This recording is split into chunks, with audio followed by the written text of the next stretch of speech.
Hello and welcome, my name's Ryan, I'm also known as RM2K Dev. Welcome to a Game Maker Studio 2 tutorial. It's not really going to be a super complicated one, but I've been getting really excited lately about a game called Yooka Laylee. Now, I've been following this for quite a while. It's essentially a spiritual successor, I guess, to Banjo-Tooie, which is the sequel to Banjo-Kazooie, which you all probably have heard of. And one of the things in that game that I really like is the way that the characters have their dialogue, that sort of strange, morphed vocal sound, I guess it is. So I've got a little sample clip here. I'm not going to play too much of it as I don't want to get a copyright strike, but I'll just give you a quick listen so that you can see what we're going to be creating in this video.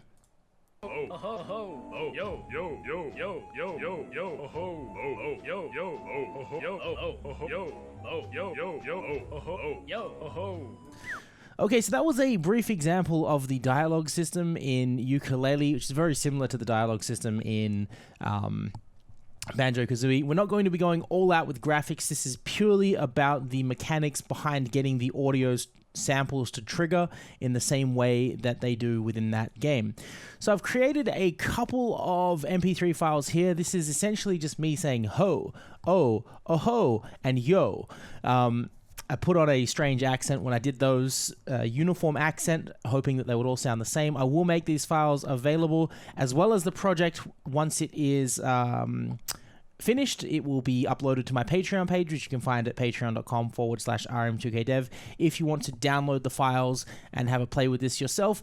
Otherwise, you can just open up a audio editor and just record yourself saying a couple of stupid things, you know, like I've done here. I copied that NPC from the game.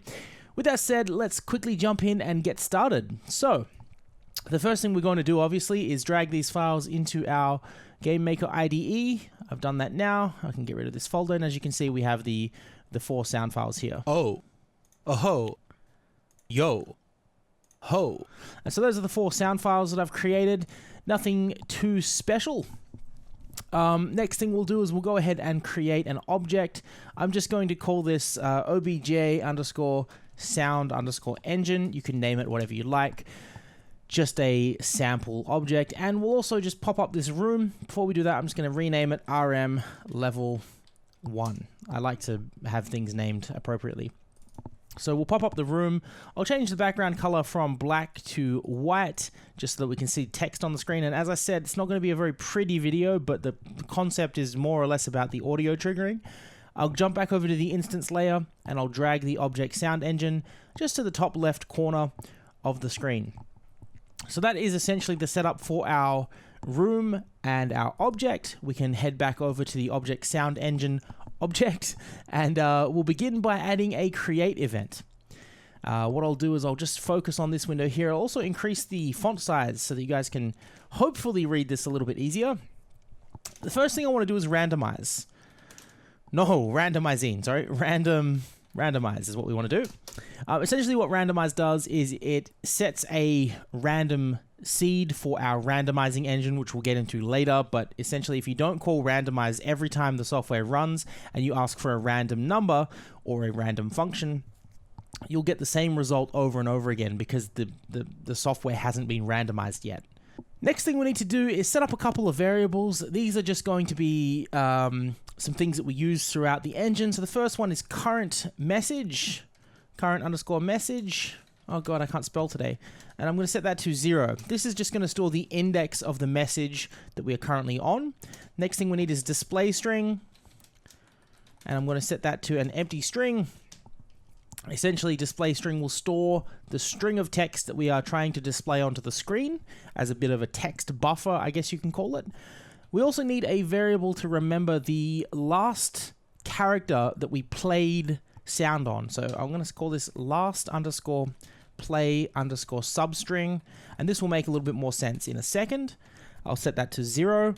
And we also need a substring index. This is going to be the current index of the string that we are copying from. So substring_index. And we're also going to set that to 0 for now.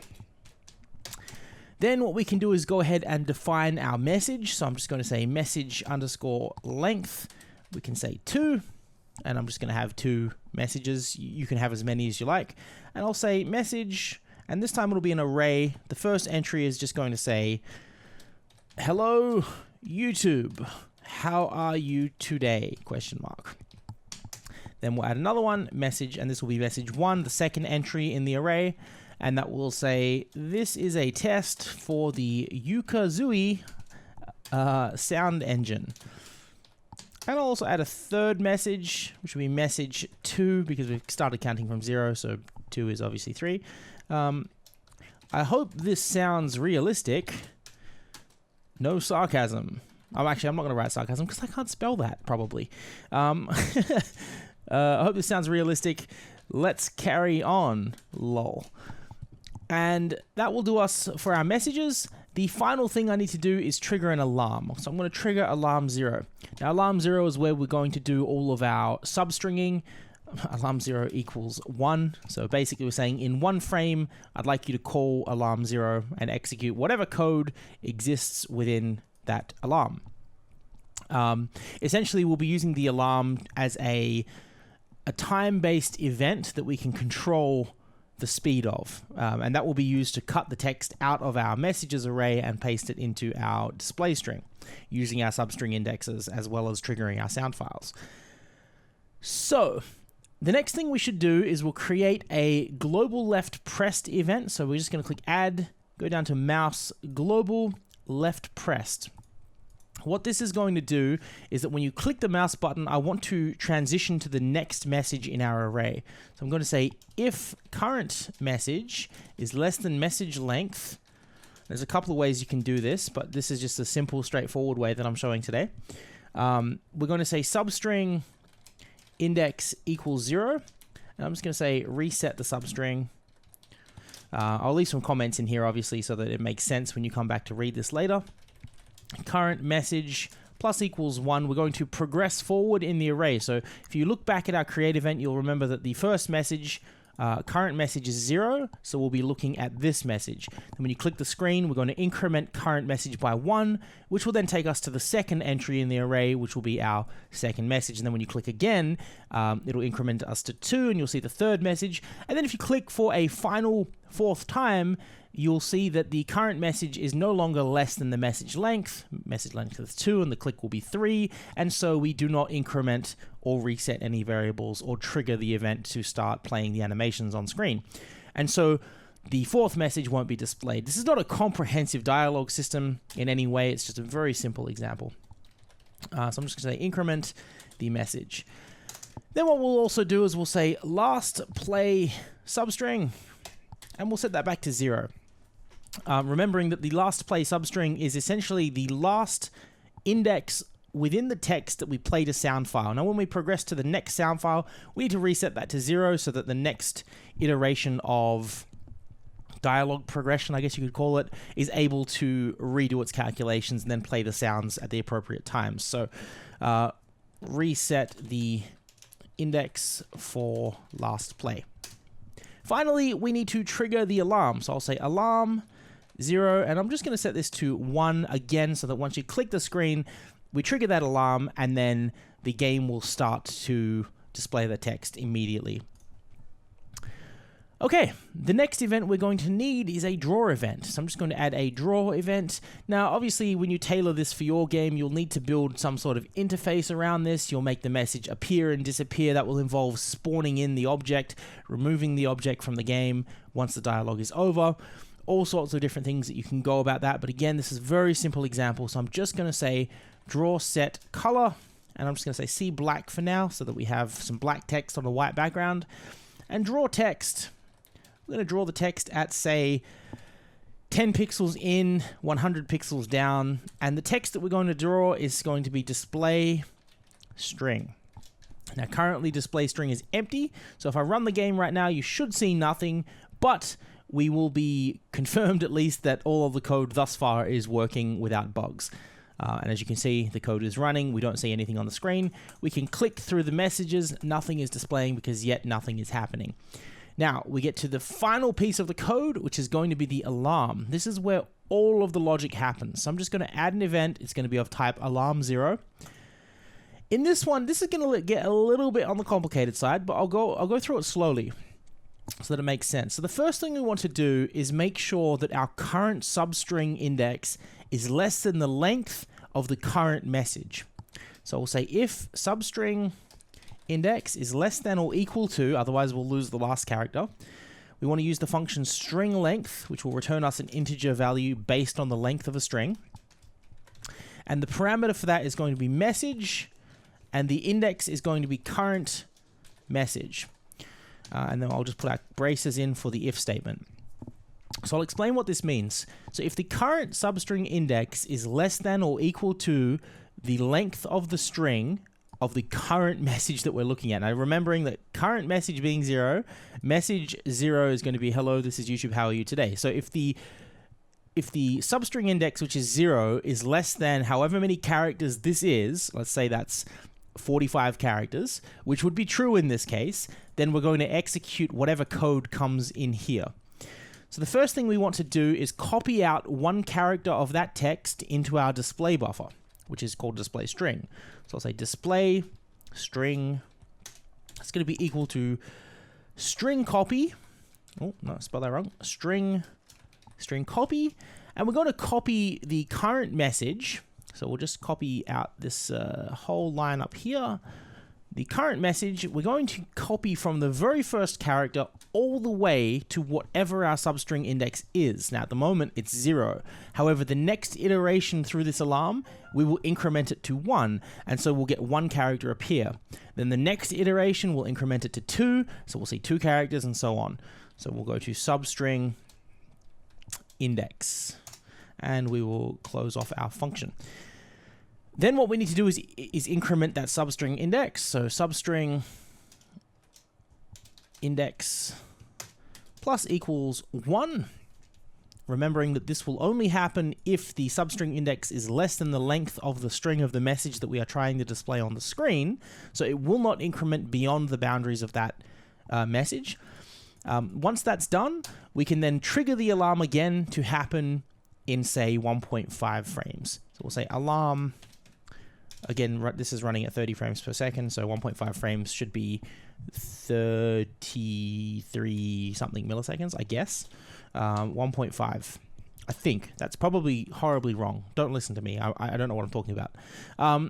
So we'll say alarm 0 equals 1.5. We'll run the game. What we should see is we'll have a very traditional role-playing game type of dialogue system where the text appears on the screen. If we click, we'll progress to the next message.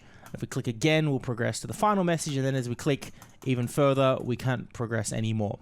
So we have the basics of that dialogue system in place now, and I'll show you what that looks like again. Just with the Yooka Laylee example, you can see it just down here in the bottom where this like Shovel Knight looking dude is talking.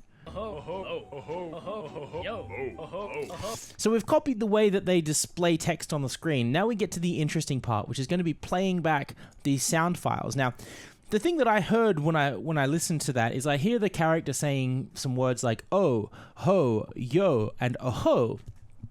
I also hear the pitch changing. It has a variance going up and down. To my ear, it sounds like it actually increases more than it decreases. There are some of the words that are reduced in pitch, and most of them are increased in pitch from whatever the default is. That's just what I'm hearing. So we'll do a very basic example of how to get this to play a sound every n characters. We'll just say if substring index is terrible spelling today. If substring index is greater than the last play string, substring, remembering this is the variable that we created way back in the beginning of the create event, and we'll say +4, right? If it's greater than that +4, then we will go ahead and play a sound. Now, it will be greater than that +4 because at the moment it's 0. So whatever substring index is, let's say it's 1, which it will be because we've incremented by 1 through the first iteration of this function. It will be 1, and therefore it will be greater than whatever the last play substring is +4 because it will be 0. And so 0 + 4 is 4. So once we get to the 4th character, the first sound will be triggered. So what we can do in here is say last play substring, and the reason that we're storing this is because we'll add some randomization to it to make it sound a little bit more natural. It's going to be equal to substring index. That sets it to whatever it was when we just played the sound. Then what we need to do is choose a sound from our set of sounds and play it back. So we'll say selected sound file equals choose, and then we can present it with the options from our sound files. So they will be oh, ho, yo, and ho. They're the sound files that I've created. So what choose does is, again, using that randomize function, selects a random sound file out of the ones that we've presented the choose function and returns it to the selected sound file variable. So now this variable contains a random sound file of one of those four. The final thing we have to do is play back that sound file. So I'll just say audio, play sound, play sound. We'll play back the selected sound file. We'll give it a priority of 1, and we'll say that it does not loop. Those are the parameters that audio, play, sound take. So let's give that a run and see what we've got. Oh, ho, oh, ho, yo. Okay, so as you can see, we have some sound playback. It's not very natural. It doesn't sound very similar to the Banjo-Kazooie or Yooka Laylee effect. I'll progress forward to the next dialogue, and you can have a look again. Oh, yo, oh, ho, ho, ho, oh, oh. But it's a good start.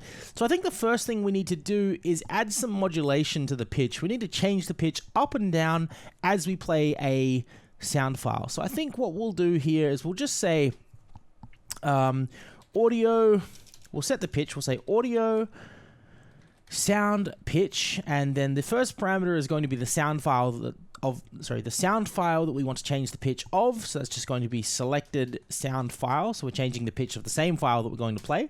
And the value that we're going to present to that, now this is a multiplier. So if 1.0 is exactly what it is when it came into the IDE, exactly what it was, then 0.5 is going to be half in the negative direction, and 1.5 is going to be half in the above direction.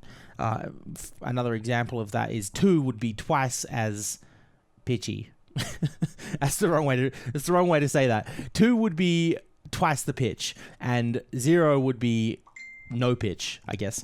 So we'll choose a random value. We'll just say random underscore range. We'll present it with, say, 0.9 as our low range and 1.1 as our high range.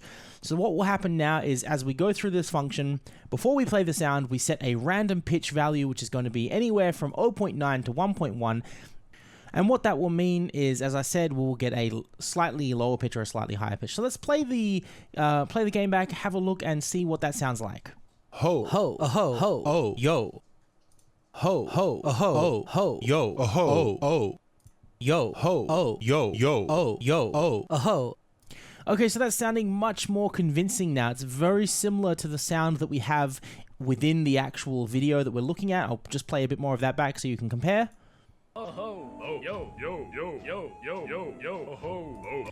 But the one thing that's a little bit different is that theirs sounds a little more natural. Now, the reason that is because ours is triggering exactly every 4 characters. Every 4 characters, we play a sound.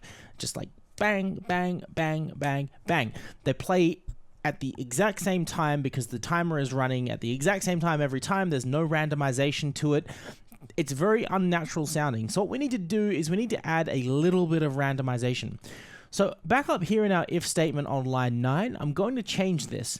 Now within an if statement, we can create 2 sort of sections of logic. I'll just do a little example to show you what I mean. Say for instance, I said if my value equals 1, and then I did some sort of code in here, code happens. That would be fantastic. But you could also say if my value equals 1 and your value equals 2. And what would happen here is these 2 sections of logic would get passed and then your code would happen. Obviously, if my value was 1 and your value was 2, the code would happen. If my value was 1 and your value was 3, then this entire statement would be returned as false, and so the code would not happen. So what we can do is we can use that as an effect to our advantage by adding a little bit of randomization to our if statement. So let's add a parenthesis around this section of the if statement, which is the first section. So I'm going to say if that condition is true, we'll go ahead and play the sound as expected. We can add another statement in here. We can say or, which is essentially 2 vertical pipes. I think they're called pipes or bars. So we'll say or Then we can get a little bit creative with the way that we do this. We can say if, so we can say or irandom, which is basically we're asking for a random number. It has to be an integer. It can't be decimal. So it's going to be 1, 2, 3, 4, 5. It won't be something like 3.79. If irandom 7, so we're going to say arbitrarily we want to roll the dice to 7 sides, and if it lands on 2, then we'll just go ahead and play a sound anyway. So what that's going to do is it's going to introduce a little bit of randomness to the effect. So let's go ahead and play that and see how it sounds. Yo, yo, yo, yo, yo. So it sounds a little bit more natural, but there's one thing that kind of puts it off for me, and that's the fact that we can have a sound triggered on the next character directly after a sound was triggered. That's where you get this sort of effect where it's like, oh ho yo, all is like one word. So what we can do is we can add, using the existing logic that we have, which was this substring greater than last substring plus 4, and we can add a sort of random chance. So we'll say if the dice rolled the number 2, and remembering now that this is its own little group of code, and that the substring index was greater than the last played, so it's the same logic that we had before, and remembering that this is within an or statement, so it doesn't affect the first lot, we're going to say or plus 2. So essentially what we have here is we have the logic that we originally designed, which was every 4 characters we play a sound. Or if by chance a dice rolled and landed on the number 2, it was 7-sided dice, and the substring index was at least 2 characters ahead of the last time we played a sound, then we can go ahead and play a sound. And what we'll end up with then is a random effect that doesn't cut in front of the last playing sound. So for instance, if we just played a sound, it's going to wait at least 2 characters before playing the next sound. And couple that with the time offset delay of our timer here, which is the alarm, we'll end up with a almost perfect example, or sorry, an almost perfect copy of that dialogue system. So I'll go ahead and I will play this again, then I'll bring up the YouTube video and I'll show you just a sort of side by side, I guess. So I'm just going to compile that, and here you go. Ho, yo, oh, oh, oh, ho, ho, ho, ho, ho, ho, yo, yo, yo, yo, yo, ho, ho, yo, oh, ho. Yo, oh ho, oh ho, oh yo, yo, yo, yo, yo, yo, yo, oh ho, oh yo, yo, oh yo, oh yo, oh yo, yo, yo, oh yo, oh ho. Well, I hope you've enjoyed that video. I think it's kind of a cool effect. It's a little bit silly, and I mean, obviously you can go ahead and change those oh, ho, yo, and ho's to all different kinds of sound effects. If you do look at the Yooka-Laylee as an example, you'll see that when Yooka, or Laylee, depending on what you want to call it, speaks, you have a different sound. It's the exact same system, it's just a different voice actor is making 4 or 5 different sounds that they're triggering with the same timing, in fact. So, very interesting system. I thought we'd take it apart and rebuild it and see how we could go about getting that done within Game Maker Studio 2.0. As I said, these files will be available on my Patreon page for anyone who wants to come and support that way. I'm getting back into the tutorial production now, so any support would be fantastic. I really do appreciate it. But also, please don't forget to like, comment, and subscribe on the video here on YouTube. I also really appreciate that as well. I hope you guys enjoyed the Nintendo Switch emulator that I posted up the other day or yesterday, depending on when this goes live. That video has had a mixed reception, we'll call it, but I had a good time making that. I think it was quite funny. A lot of people in the comments seemed to like it. It was a joke, so I hope you guys can forgive me for that one. But here is the proper tutorial, a real tutorial in Game Maker Studio 2.0. Hope you've enjoyed it. Thank you for watching. I'll catch you guys in the next video. Go ahead and smash that like button for me as a welcome back. I'll catch you guys next time. Bye for now.